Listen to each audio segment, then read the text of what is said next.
안녕하세요. 오늘은 1월 7일 날마다 주께로 큐티집 34페이지입니다. 성경 본문은 구약성경 잠언 5장 1절로 14절 말씀입니다. 이 말씀을 가지고 죽음의 유혹을 멀리하라 라는 제목으로 큐티 가이드를 시작하겠습니다. 사랑하는 성도 여러분, 우리가 살아가면서 가까이 해야 할 것들이 있고 멀리 해야 할 것이 있지요. 옛날에는 출가 외인이라 하여서 친정집과 화장실은 멀리 있을수록 좋다라는 말을 했습니다. 그러던 것이 시대가 바뀌어서 오히려 그 반대가 된 현실을 보게 됩니다. 그러나 아무리 시대가 바뀌고 모든 것이 급박하게 돌아간다 하여도 변하지 말아야 할 것들이 있습니다. 그것이 무엇인지 오늘 본문을 통해서 살펴보겠습니다. 내용 관찰 1번입니다. 잠언 기자가 자녀에게 당부하는 것은 무엇입니까?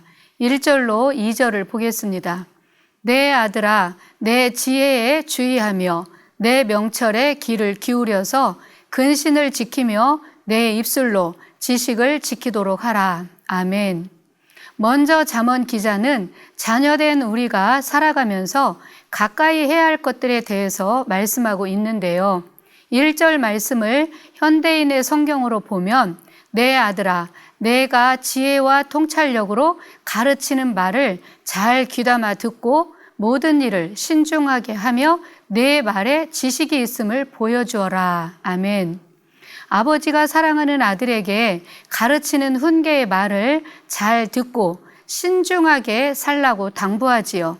그러면서 멀리 해야 할 것들에 대해서 또다시 언급하는데 그것은 곧 음녀입니다. 그렇다면 두 번째로 음녀의 가장 큰 문제는 무엇일까요? 6절입니다.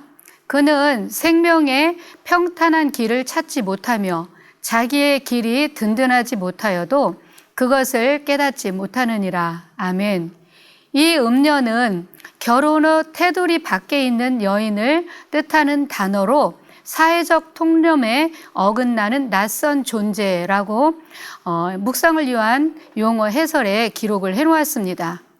이 음녀의 존재가 크게 문제가 되는 것은 그는 스스로 생명의 길을 생각지도 못하며 자기의 길이 삐뚤어졌어도 그 자체를 깨닫지 못한다는 것이 문제입니다.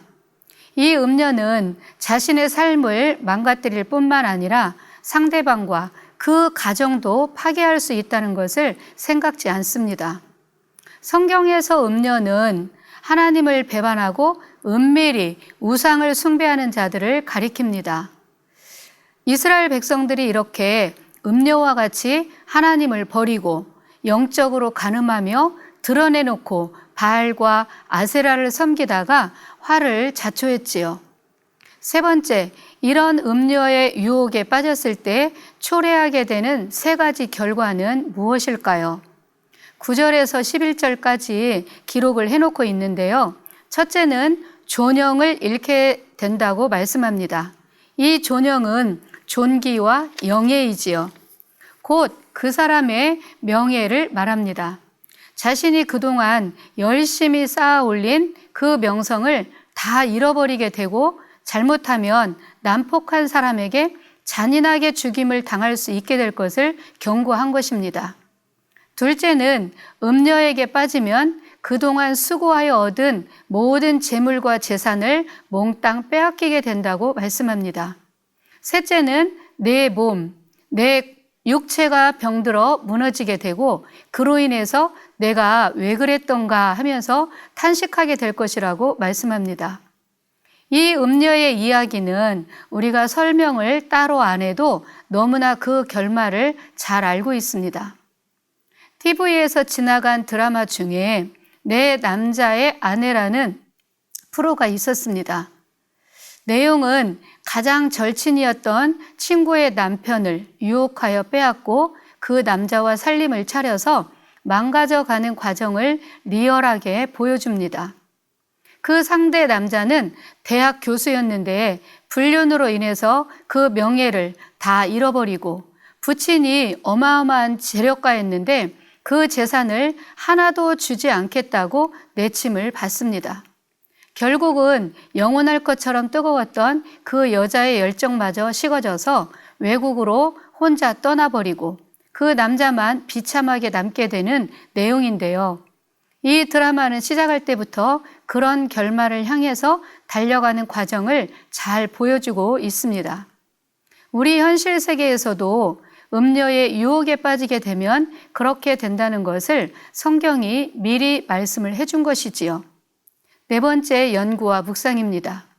음료의 유혹에 빠지지 않기 위해 어떻게 해야 하는지 묵상해 보겠습니다. 7절로 8절 말씀에 그런즉 아들들아 나에게 들으며 내 입의 말을 버리지 말고 내 길을 그에게서 멀리하라. 그의 집 문에도 가까이 하지 말라. 아멘. 유혹을 이기는 방법은 아버지로부터 들은 말씀들을 마음에 차곡차곡 새기고 그 유혹의 대상인 음료에게서 멀리하라고 말씀하십니다. 그 집 문 근처에도 가지 말라고 경고하지요. 활활 타오르는 근처에 가게 되면 화상을 입게 되는 것처럼 음료를 가까이 하면 넘어질 수밖에 없겠지요. 우리가 하나님을 마음에 모셔야 하고 그분의 말씀을 우리 마음에 가득 두어야 하는 이유는 그렇게 해야만 죄와 유혹을 이길 수 있기 때문입니다. 우리가 하나님을 마음에 두기 싫어할 때 어떻게 되는지 로마서 1장 32절 말씀을 보겠습니다.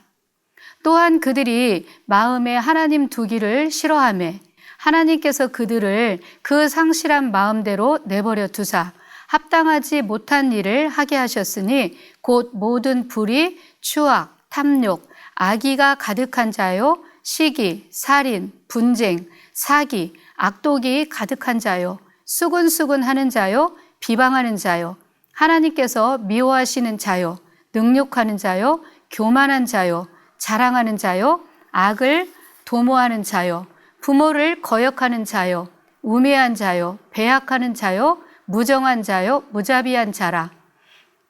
그들이 이 같은 일을 행하는 자는 사형에 해당한다고 하나님께서 정하심을 알고도 자기들만 행할 뿐 아니라 또한 그런 일을 행하는 자들을 옳다 하느니라. 아멘. 이처럼 하나님을 우리 마음에 모시지 않으면 음료와 같은 이런 갖가지 죄악들에 노출되어 넘어질 수 있다는 것을 말씀은 경고하고 있습니다. 다섯 번째 삶의 적용입니다. 세상 정욕은 꿀처럼 달고 올리브 기름처럼 부드럽게 다가오지만 그 끝은 패망과 죽음의 길입니다. 요즘 나에게 찾아오는 가장 큰 유혹이 무엇인지 살펴보고 그러한 유혹에서 벗어날 수 있도록 결단하는 기도를 올리는 아침이 되었으면 좋겠습니다. 감사합니다.